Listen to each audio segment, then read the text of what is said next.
Kids these days and their cell phones. Am I right? They're just like scrolling through TikTok endlessly for hours on end, or they're playing Animal Crossing on their Nintendo Switches.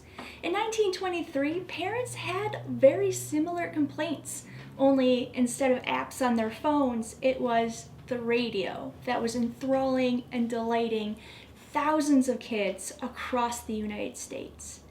People went nuts for this technology after radio waves were adapted for communication purposes in the 1890s by Italian inventor Guglielmo Marconi.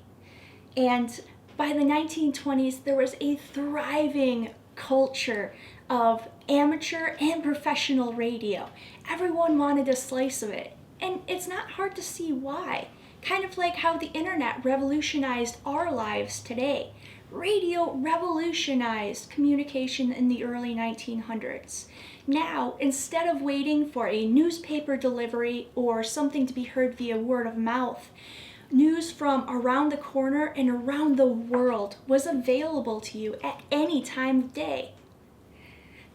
High schools all over the country had radio clubs for their members, and indeed, Baldwin School here in Birmingham had a radio club founded in 1920. By 1923, they had gotten around to creating a newsletter of sorts for their organization.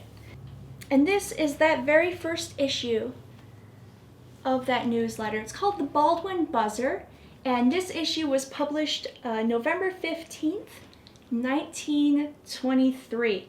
And if you've seen any of our earlier videos, you know that nowadays the standard for handling paper objects is with clean hands. That's why I'm not wearing gloves in this video when I'm handling this artifact.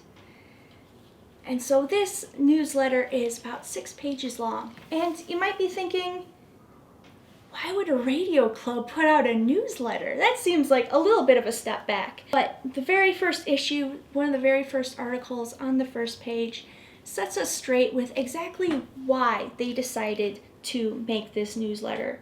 And it was, quote, "For the purpose of giving expression to the spirit of school loyalty, of broadening the sphere of activity of the club, and promoting the interest of radio, telegraphy, and telephony throughout the community."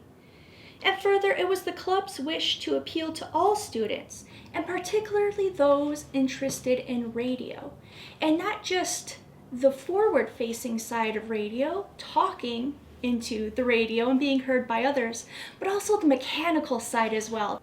The front page of the newsletter also has a photo of Superintendent Clarence Villette. Villette is largely regarded as setting the foundation for high-quality schools in the district, and also for presiding over a time of huge growth in Birmingham schools. Check out our virtual exhibit on the history of Birmingham schools on our website for more info on this period of growth. This inaugural issue runs 6 pages, with 12 members of the club listed as being involved in its publication. A short history of Birmingham schools is also included. The honor roll list for grades 7 through 12 are also reported on. The Science Club's frolic in a nearby field, kind of like a picnic and a field day rolled into one, is also described. And then 2 articles about recent football games.